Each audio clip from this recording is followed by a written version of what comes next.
السلام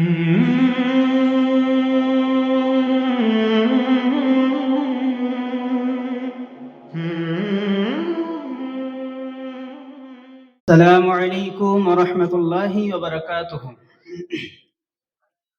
الحمد لله نحمده ونستعينه ونستغفره ونؤمن به ونتوكل عليه ونعوذ بالله من شرور أنفسنا ومن سيئات أعمالنا. من يهده الله فلا مضل له ومن يضلله فلا هادي له، وأشهد أن لا إله إلا الله وحده لا شريك له، وأشهد أن محمدا عبده ورسوله. يا أيها الذين آمنوا اتقوا الله حق تقاته ولا تموتن إلا وأنتم مسلمون. يا أيها الناس اتقوا ربكم الذي خلقكم من نفس واحدة وخلق منها زوجها وبث منهما رجالا كثيرا ونساء، واتقوا الله الذي تساءلون به والأرحام إن الله كان عليكم رقيبا. يا أيها الذين آمنوا اتقوا الله وقولوا قولا سديدا يصلح لكم أعمالكم ويغفر لكم ذنوبكم، ومن يطع الله ورسوله فقد فاز فوزا عظيما. أما بعد، فأعوذ بالله من الشيطان الرجيم. بسم الله الرحمن الرحيم. يا أيتها النفس المطمئنة ارجعي إلى ربك راضية مرضية فادخلي في عبادي وادخلي جنتي। উপস্থিত সম্মানিত শ্রদ্ধেয় মুসল্লিবর্গ, সমস্ত প্রশংসা সেই মহান আল্লাহ সুবহানাহু ওয়া তাআলার নিমিত্তে, যে আল্লাহ তাবারাক ওয়া তাআলা আমাদেরকে এই ঠান্ডাতেও কোরআন ও হাদিসের আলোচনা শোনার জন্য আসার এবং বসার তৌফিক দিয়েছেন। এজন্য আমরা সকলেই বলি আলহামদুলিল্লাহ। দরুদ ও সালাম বর্ষিত হোক সরকারে কায়নাত নবী মুহাম্মদুর রাসূলুল্লাহ সাল্লাল্লাহু আলাইহি ওয়াসাল্লামের উপর। আল্লাহুম্মা আমিন, আল্লাহুম্মা সাল্লি আলাইহি, আল্লাহুম্মা বারিক আলাইহি। ব্রাদার ইসলাম, আজকে আমি আপনাদের সম্মুখে যে বিষয়টি নিয়ে আলোচনা করতে চলেছি, ইতিপূর্বেই সভা পরিচালক আপনাদের সম্মুখে ঘোষণা দিয়েছেন যে আজকে আমার বক্তব্যের বিষয় হচ্ছে যে নফসের বিরুদ্ধে লড়াই। নফসের বিরুদ্ধে লড়াই করার আগে আপনাকে বুঝতে হবে যে নফসটা কি জিনিস, নফস আমাদের কোথায় থাকে, নফসকে নিয়ে আমরা কতটা ভাবি, কতটা চিন্তা করি। যদি আমরা এটা বুঝতে পারি যে নফসের স্থান কোথায়, নফস আমাদেরকে নিয়ে খেলছে না আমরা নফসকে নিয়ে খেলছি, তাহলে হয়তো বক্তব্যটা আপনাদের বুঝতে সুবিধা হবে এবং ওই নফসের বিরুদ্ধে লড়াই করতে আপনারা সক্ষম হবে। আর যদি বিষয়টাকে ঠিকঠাক ভাবে আমরা না বুঝতে পারি, তাহলে আপনারাও বা আমরাও নফসের বিরুদ্ধে লড়াই করতে অক্ষম হব, সক্ষম হব না। তো প্রথমে আমরা জানি যে নফসটা কি। নফস যেহেতু আরবি শব্দ, এর বাংলা কি? নফস বলা হয় কামনা, বাসনা, মানুষের মধ্যে যে কামনা, বাসনা, যে চাহিদা রয়েছে, এই জিনিসটাকে নফস বলা হয়। এক কথায় আপনি যাকে বলতে পারেন প্রবৃত্তি। আল্লাহ সুবহানাহু ওয়া তাআলা যখন মানুষকে সৃষ্টি করেন, এই মানুষকে সৃষ্টি করার সময় কিছু প্রবৃত্তি তার মধ্যে দিয়ে দেন, কিছু চাহিদা দিয়ে দেন। ক্ষমতার চাহিদা, আহারের চাহিদা, আর আপনার কিনা যৌন চাহিদা, আরো অনেক কিছু চাহিদা আল্লাহ সুবহানাহু ওয়া তাআলা এই মানুষরূপী প্রাণীর মধ্যে অ্যাড করেন, জুড়ে দেন, যাকে আমরা এক কথাই বলতে পারি যে জৈবিক চাহিদা। এই নফস বা এই চাহিদা মূলত মানুষের একটাই, একটা মানুষের একটা, কিন্তু এর বৈশিষ্ট্যর দিক থেকে, এর অবস্থানের দিক দিয়ে এই নফস হলো আবার তিন প্রকার, যেটার দলিল আল্লাহ সুবহানাহু ওয়া তাআলা কোরআনুল কারীমের মধ্যে দিয়েছেন। ভালো করে বুঝতে হবে। আমি বলছি, দেখুন, আপনি যদি বিষয়টাকে ভালোভাবে কর্ণপাত করতে পারেন, শুনতে পারেন, শ্রবণ করতে পারেন, তাহলে কিন্তু আপনি আপনার জীবনের চলার পরিকাঠামোটাকেই আপনি পরিবর্তন করতে পারবেন। যেইভাবে আপনি আজীবন চলে এসেছেন আজ পর্যন্ত, হয়তো এটাকে মূল্যায়ন করার পরে, বোঝার পরে, এর প্রতি যদি আপনি আমল করতে পারেন, পুরুষ হোক অথবা নারী, মহিলা, যে কেউই হোক না কেন, তাহলে কিন্তু আমাদের জীবনটা আল্লাহ সুবহানাহু ওয়া তাআলার দিকে অতিবাহিত করা বা আগিয়ে নিয়ে যাওয়া সহজ হবে। তো এই নফস মূলত একটা, কিন্তু এর অবস্থানের দিক থেকে বা এর আপনার কিনা শ্রেণীর দিক থেকে এটা হচ্ছে তিন শ্রেণী বা তিনটে ভাগ। একটা হচ্ছে নফসে আম্মারা, একটা হচ্ছে নফসে লাওয়ামা, আর একটা হলো নফসে মুতমাইন্না। নফসে আম্মারা কাকে বলে? নফসে আম্মারা, আম্মারা শব্দের অর্থ হচ্ছে প্রতারক। যার দলিলে আল্লাহ সুবহানাহু ওয়া তাআলা তিনি বলেন সূরা ইউসুফের 53 নম্বর আয়াতের মধ্যে যে ওয়ামা উবাররিউ নাফসি ইন্নান নাফসা লাআম্মারাতুম বিসসুই। আল্লাহ সুবহানাহু ওয়া তাআলা কোরআনের মধ্যে ইরশাদ করেছেন যে ইউসুফ আলাইহিস সালামের ঘটনার উপলক্ষে এই আয়াতটা এখানে এসেছে যে আমি নিজেকে নির্দোষ মনে করি না। মানুষের মন আপনার কিনা গোনা প্রবণ, অর্থাৎ তারা গোনা করবে, কুপ্রবৃত্তি আঁটবে, কুপ্রবৃত্তি বা এ সমস্ত দিকের একটা প্রবণ তার একটা চাহিদা থাকে। তবে তাদের নয়, যাদের উপরে আল্লাহ রহম করেছেন, যাদেরকে আল্লাহ বাঁচিয়ে রেখেছেন তারা নয়।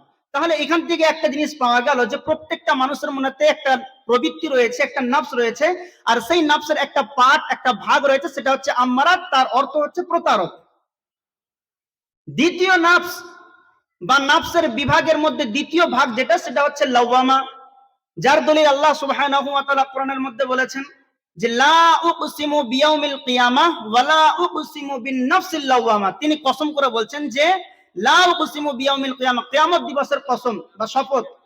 আর ওই মনের, যেই মন ধিক্কার জানায়, যেই মন অনুশোচনা করে, ওই মনেরও কসম করে বললেন। তাহলে লাওয়ামা শব্দের অর্থ হচ্ছে আপনার কিনা অনুশোচনাকারী, ধিক্কার জানানেওয়ালা বা ধিক্কার মনে করে, এরকম একটা দিক। 3 নাম্বার, আল্লাহ সুবহানাহু ওয়া তাআলা তিনি কোরআনের মধ্যে বলছেন ইয়া আইয়াতুহান নাফসুল মুতমাইন্না, হে প্রশান্ত আত্মা, অর্থাৎ ইতমিনান, প্রশান্ত। তাহলে মুতমাইন্না এর অর্থ হচ্ছে প্রশান্ত আত্মা। তাহলে দেখুন আল্লাহ সুবহানাহু ওয়া তাআলা একটা মানুষকে সৃষ্টি করেছেন, তার মধ্যে কিছু চাহিদা দিয়ে দিয়েছেন, যেটাকে আমরা প্রবৃত্তি বলি। আর এই প্রবৃত্তি হচ্ছে 3 প্রকার: নফসে আম্মারা, নফসে লাওয়ামা আর নফসে মুতমাইন্না। এই 3টে প্রবৃত্তি, এই 3টে শ্রেণীর নফস আপনার আমার সবার মনেতে বিরাজমান করছে, রয়েছে। তাহলে এবার দেখুন নফসে আম্মারার কাজ কি। এ যেহেতু প্রতারক আপনার ভিতরে আছে, মনে করুন এই বক্তব্যটা বা স্পিচটা বা এই বিষয়টা আপনার জন্যই বলা হচ্ছে, এটা মনে করুন, তবে আপনার জন্য বুঝতে সুবিধা হবে। তো নফসে আম্মারা যেহেতু আপনার আমার সবার মধ্যে রয়েছে, তো এর কাজ কি? এ হচ্ছে প্রতারক। এর কাজ হচ্ছে সকল সময় মানুষকে কুপ্রবৃত্তি তার মনের মধ্যে এনে দেওয়া, কুমন্ত্রণা জাগানো, এটা হচ্ছে নফসে আম্মারার কাজ। আমরা এখানে যতজন বসে আছি অথবা যারা শুনছি, আমরা কি কোনোদিনও নিজের মনের মধ্যে এই চিন্তা ভাবনাটা কি আসে না আমাদের মনের মধ্যে যে আমি এই কাজটা করব, সেই কাজটা করব, অথচ সেই কাজটা খারাপ কাজ, গুনাহের কাজ, করলে গুনাহ হবে। আমি সিনেমা দেখতে যাব, হয় কি হয় না? আমি জুয়া খেলবো, এই এই চিন্তা ভাবনা আসে কি আসে না? আমি জেনা করব, আমি মদ পান করব, এই সমস্ত চাহিদা, এই সমস্ত চিন্তা ভাবনা, সোচ, এগুলো আসে। মানুষের মনে আসাটা স্বাভাবিক। কেন আসবে? এজন্যই যে আপনার মনের ভিতরে নফসে আম্মারা কাজ করছে।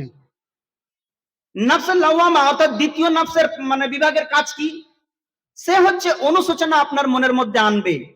আপনি যখন একটা কাজ করে ফেলেন, যদিও সেটা অন্যায় কাজ, তারপরে আপনার মনের মধ্যে একটা অনুশোচনা আসে কি আসে না? ছি ছি ছি, আমি কি কাজ করে বসলাম, আমার এই কাজটা করা উচিত হয়নি, আমি কেন করলাম? কাজ যদি না করতাম, যদি না করতাম, যদি না যেতাম, যদি না খেতাম, একাধিক চিন্তায় যে ধিক্কার জানাচ্ছে, ছি ছি ছি, কাজটা তোমার জন্য করা উচিত হয়নি, নিজেকে ধিক্কার জানায়। এটা হচ্ছে নফসে লাওয়ামার কাজ। আর নফসে মুতমাইন্না সেটা হচ্ছে এই যে আপনি শুক্রবার হলেও তো একদিন নামাজ পড়তে যান, ওই যে নামাজ পড়তে আপনাকে নিয়ে যাচ্ছে কি, আপনার মন আপনাকে টানছে, তো কোন মন, কোন প্রবৃত্তি, কোন চাহিদা? সেটা হচ্ছে এই যে নফসে মুতমাইন্নার কাজ। যত রকমের ভালাই কাজ করার আপনার ইচ্ছা যোগায় মনের মধ্যে, সেটা হচ্ছে নফসে মুতমাইন্না। আর যত রকমের অনুশোচনা, আপনি একটা কাজ করবেন, বিয়ে করবেন বা কারবার করবেন বা দোকান খুলবেন, সব জায়গাতে আপনার মনের মধ্যে একটা অনুশোচনা আসে, চিন্তা করার একটা সুযোগ আপনি পান, ওই চিন্তাটাকে যে করায় সেটা হচ্ছে নফসে লাওয়ামা।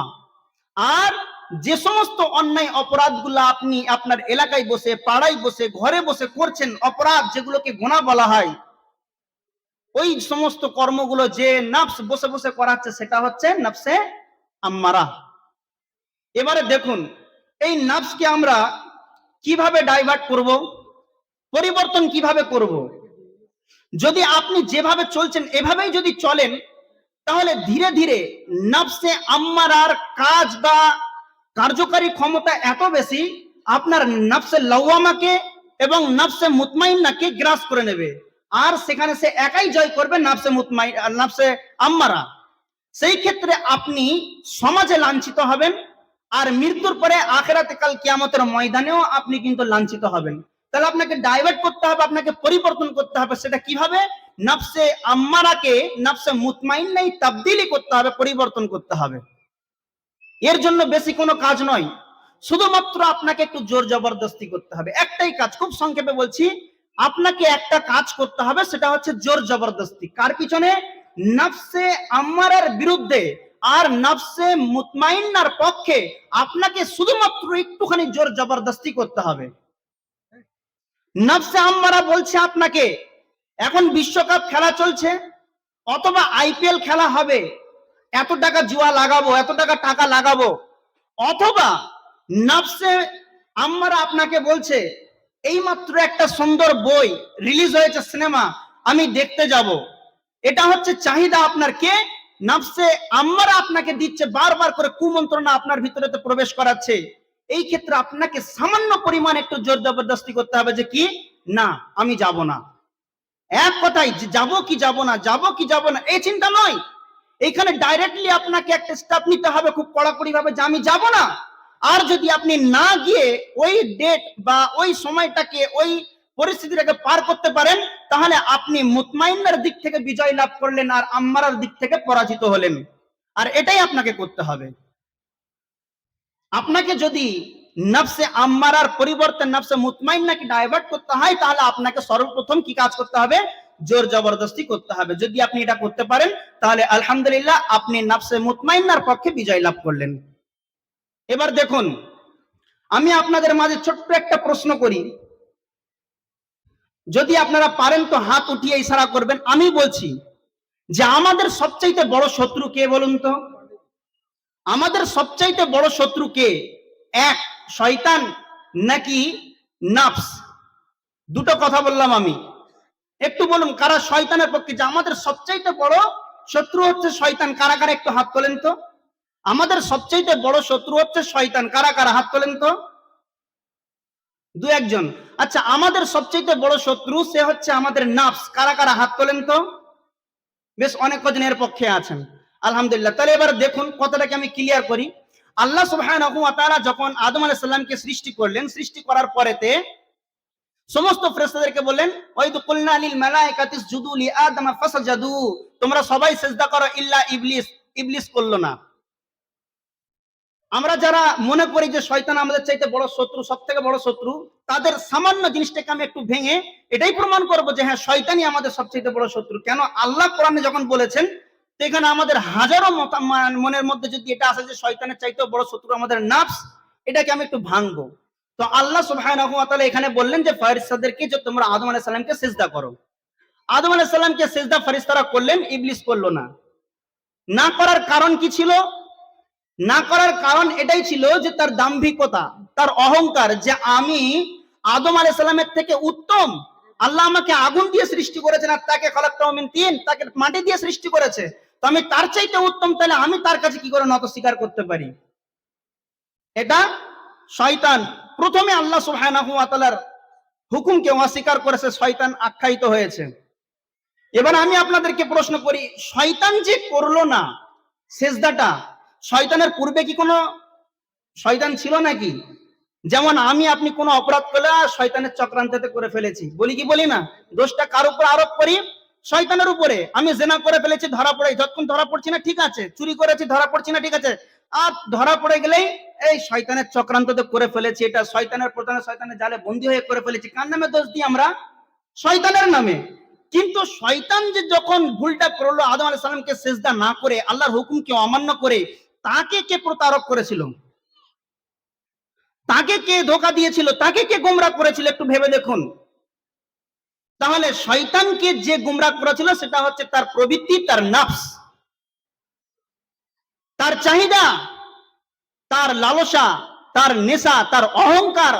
তাকে কি করেছিল? আল্লাহ সুবহানাহু ওয়া তাআলার হুকুমকে মানতে অস্বীকার করালো, অবাধ্য করালো, যার কারণে সে শয়তান নামে আখ্যায়িত হলো।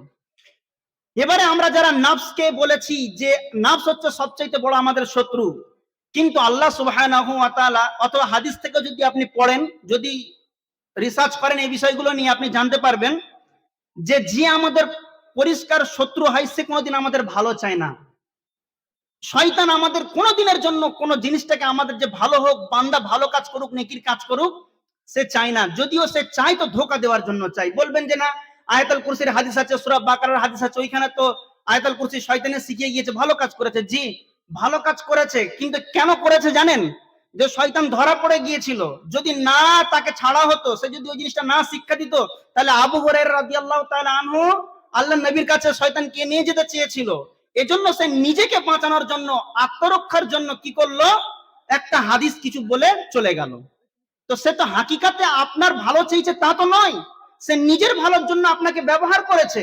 সূরা বাকারার বিষয়টা যদি আপনি তাফসিরে আইন দেখেন, মানে হাফেজ সাহেবের লেখা তাফসিরে আইনি, সেখানে সূরা বাকারার তাফসিরে উনি লিখেছেন যে উমর রাদিয়াল্লাহু তাআলা আনহুর সঙ্গে একবার শয়তানের খুব মারপিট হয়, তিনবার পাছড়ে ফেলে দিয়ে তার গলার ভিতরে আঙুল পুরে দেয়, মুখের ভিতরেতে।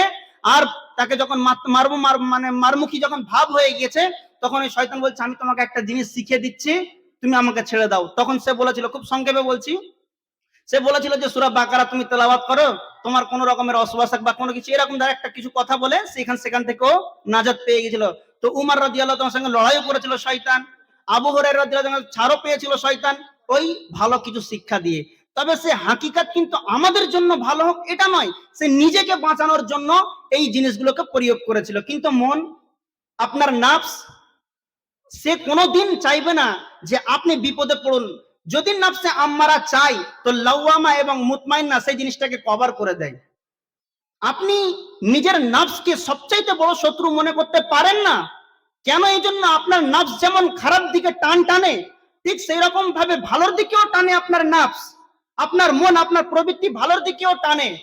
এজন্য এই জিনিসটাকে ক্লিয়ার করার জন্য বলা যেতে পারে যে শয়তান হচ্ছে পরামর্শদাতা। শয়তান শুধু রাস্তা দেখিয়ে দেবে, আর আপনার নফস সেই পরামর্শটাকে গ্রহণ করে নিয়ে সেই পথে চলবে। এটা হচ্ছে নফসের কাজ। তার মানে উভয়ই আমাদের জন্য ক্ষতিকারক। বাঁচতে হলে পরে আমাদেরকে কি করতে হবে? নফসের গোলামি ছাড়তে হবে, আর শয়তান থেকে দূরে থাকার যে সমস্ত প্রসেস গুলো রয়েছে সেগুলোকে গ্রহণ করতে হবে।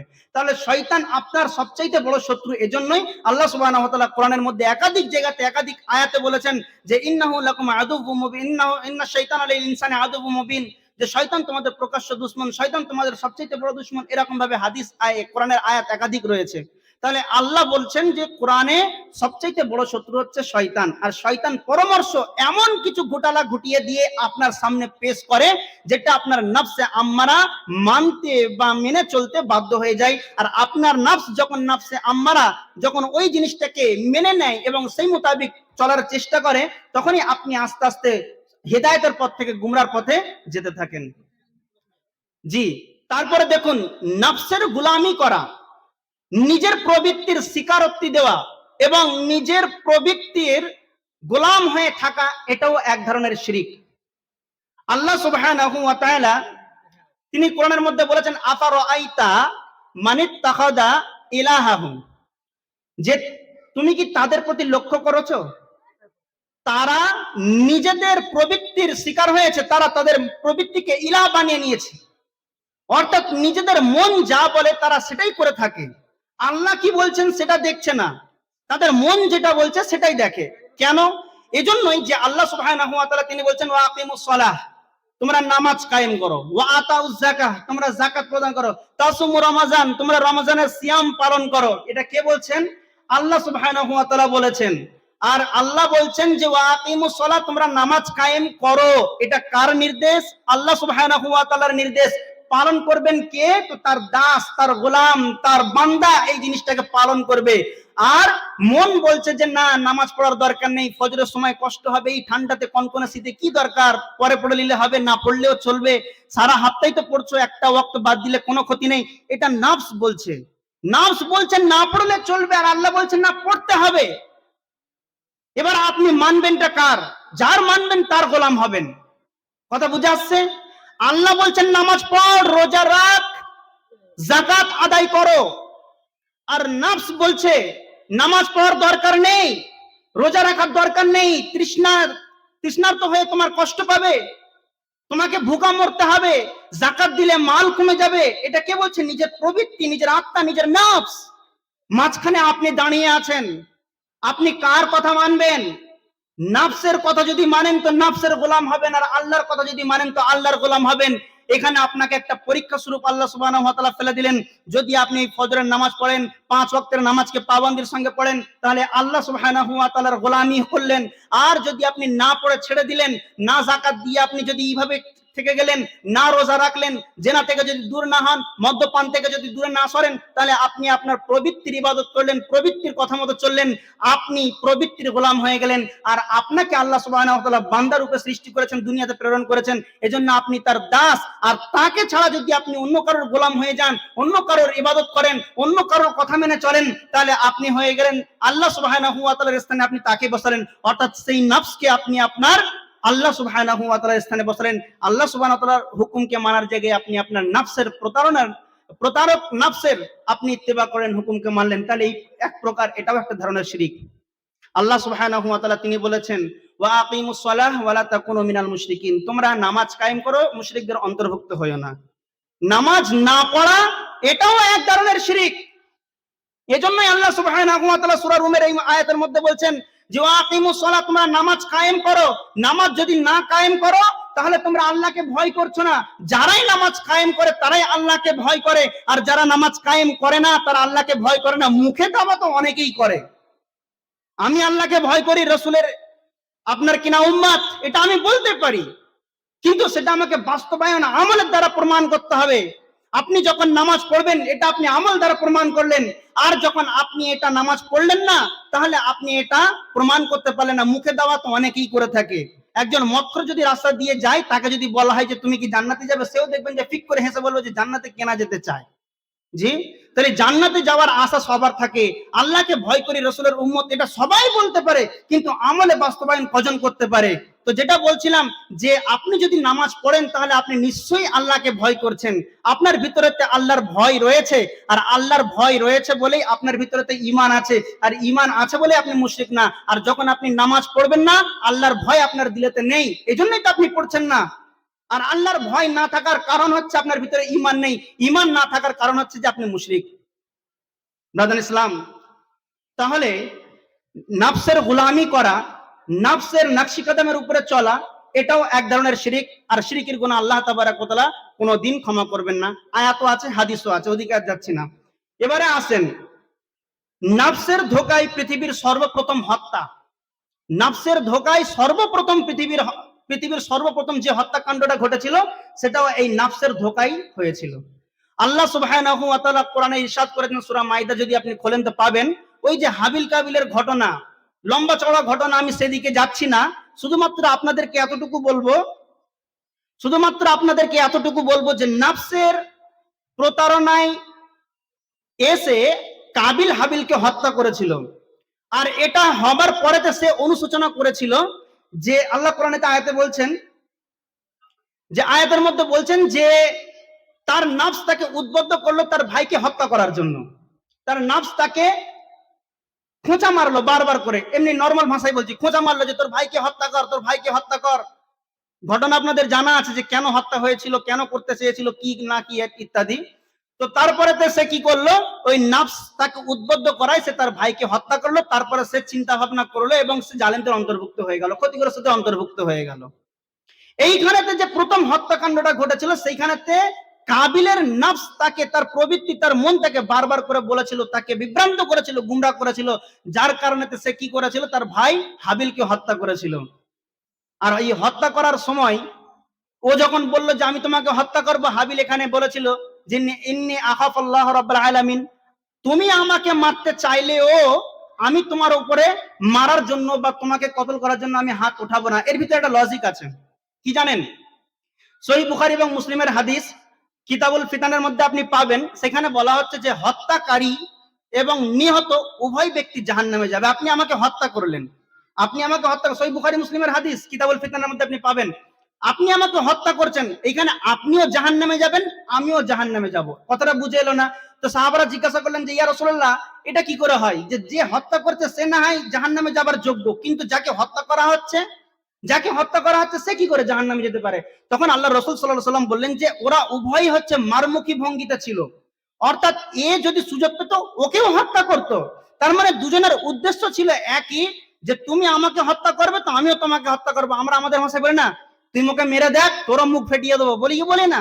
তো সেম কেস, যদি আপনার উদ্দেশ্য এরকম যদি থাকে তাহলে উভয়ই কিন্তু ক্ষতিগ্রস্তদের অন্তর্ভুক্ত হবেন। আর যদি আপনার উদ্দেশ্যই থাকে যে না দেখো ভাই, তুমি আমাকে মারলিও আমি আপনাকে মানে আমি তোমাকে মারতে পারবো না, কেন? আমি আল্লাহকে ভয় করি, এর বিচার আল্লাহ করবে। তাহলে সে যদি মারে তাহলে অপরাধী সে হবে, আপনি হবেন না। তো হাবিল ওইখানে এই ট্রিক্সটাই ব্যবহার করেছিল।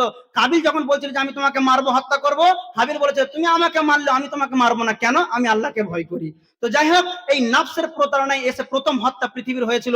এজন্য এখন ইতিহাস তারিখ সাক্ষী দেয় এটাই, যে এখনো পর্যন্ত যদি অন্যায়ভাবে কোনো মানুষকে হত্যা করা হয় তার একটা অংশ, মানে গুনার একটা অংশ ওই কাবিলের খাতায় যাবে। এবার আসি 3 নাম্বার পয়েন্ট, সেটা হচ্ছে কি নফসের ব্যাধি। খুব সংক্ষেপে বলছি, সময় অল্প আছে নাকি?